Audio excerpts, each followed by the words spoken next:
So why Photoshop with all this revolutionary stuff?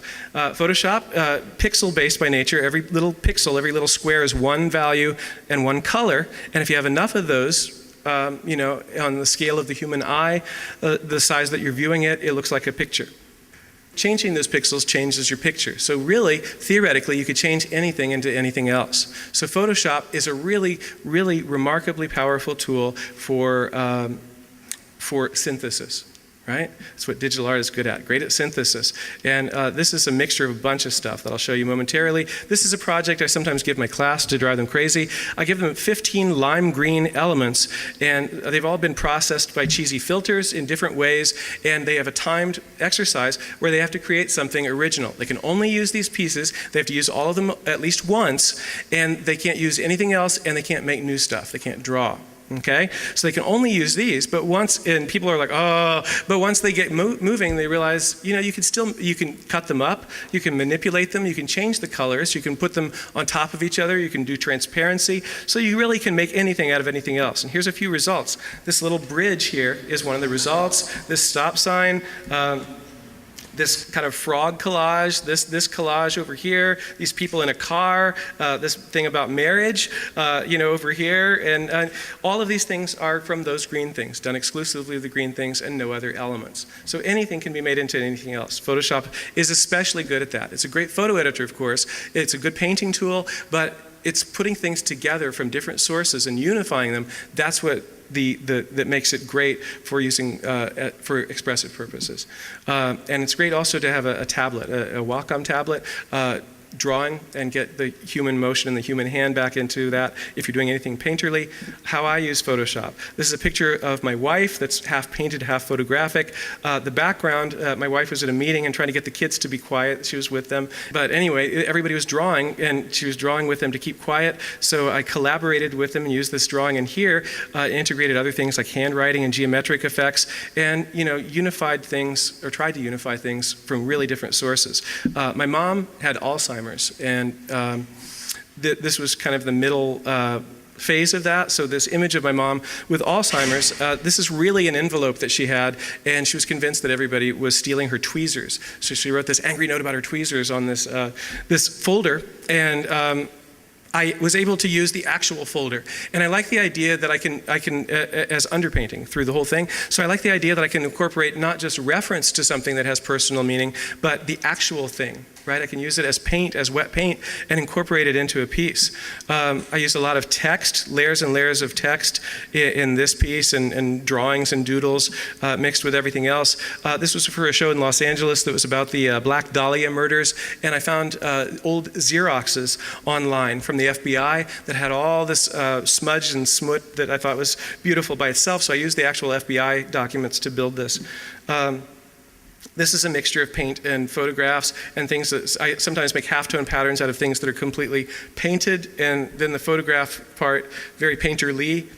Textures, found textures and objects. It's great to go on a scavenger hunt and take your own pictures and incorporate that, and that's something I do a lot. This is Las Vegas lights that were blurry, so I incorporate that into the face and got a sense of motion. This is a real broken skateboard that I scanned in and painted around it, and doodles that I had, and made this obnoxious comic booky thing. I never showed this one to anybody. It's not really successful as art, but it's a 3D modeled person mixed with a cave texture that I took in a real cavern, mixed with doodles and things, and built up a lot of layers. This is the gesture drawing from my book, which I used as underpainting and made a picture out of it, painting out of it. This is a doodle I did, and this is a part of a comic book I did, and there were other things that I did in KidPix. Anybody ever play with KidPix? It's a great painting program. Photoshop in the book, the first one is all about all that revolutionary stuff that we've talked about. The second chapter, understanding the visual language, and it talks about all of the elements of the visual language, and has a crash course in visual communications, which people need to understand, I think, before they can make something that's expressive. So I want to make sure everybody's on the same page with that. Meet Photoshop is the next chapter, and it's all about the Photoshop interface and the tools and how things are organized. And it's a really good, organized, intuitive program. photo basics. Next chapter about just adjusting color and value and retouching and the like. And all of these things are basic things that we separate them so people can learn how to use the tools before we get into more complicated things. Compositing, layers, things from different kinds of selection masks, layers, and putting together and making a scene, from a lot of different elements. And expressive, non-realistic photo art. It's possible to take photographs and make them expressive because there's so many different ways to manipulate them in Photoshop. And here's a little exercise in using layer modes in photographs. That's me. And texture from the beach placed over it and used to kind of form atmospheric perspective in a piece that is expressive. And painting from scratch, using a traditional Renaissance approach. This is from John Spofford, who's a CIA student that's really talented. Painting with shapes, selections that are filled, and it also talks about stumbling. It's not a linear process. You're going to make mistakes, and some of those mistakes are going to be your most helpful things. They inspire you in certain directions, and then that tells you where to go. And, I went from this early beginning in here into something that was really different. So I take you through that in the exercise as well. And we talked about vectors, creating paths that have shapes, which is a different approach than pixels. And here's a vector illustration by student Wendy Knapp. Mixing paint and photos and everything else. Once everybody gets all those basic tools down, then we get to the good stuff, that synthesis and being able to put stuff together and unify it. Textures. We talked about that. Here is my sister's elementary school photo, which I thought had kind of a funny, goofy, cute look to it. And I wanted to work with this and make it even more so. So I combined the image with digital paint and modified it and swirled it around and kept painting until there was nothing that was left of the original photograph, but it was certainly,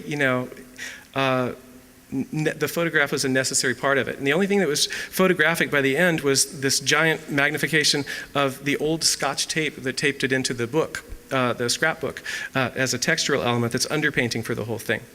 And finding your own voice as an artist.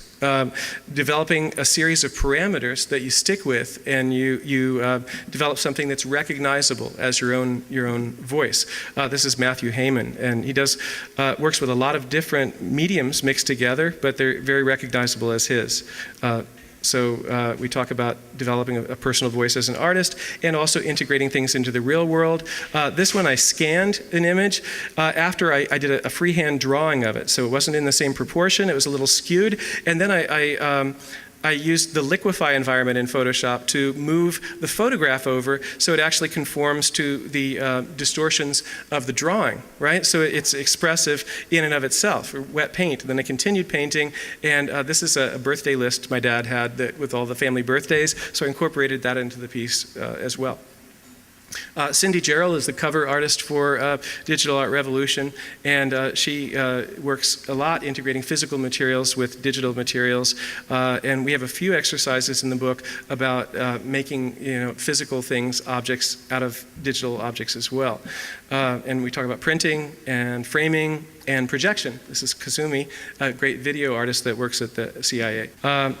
So this is the book that I wished I had when I started out and I couldn't find. I had to adapt from other kinds of books. And if there was a book that had fine art in the title, it was more about copying art history, how to use shortcuts to make it look like Van Gogh.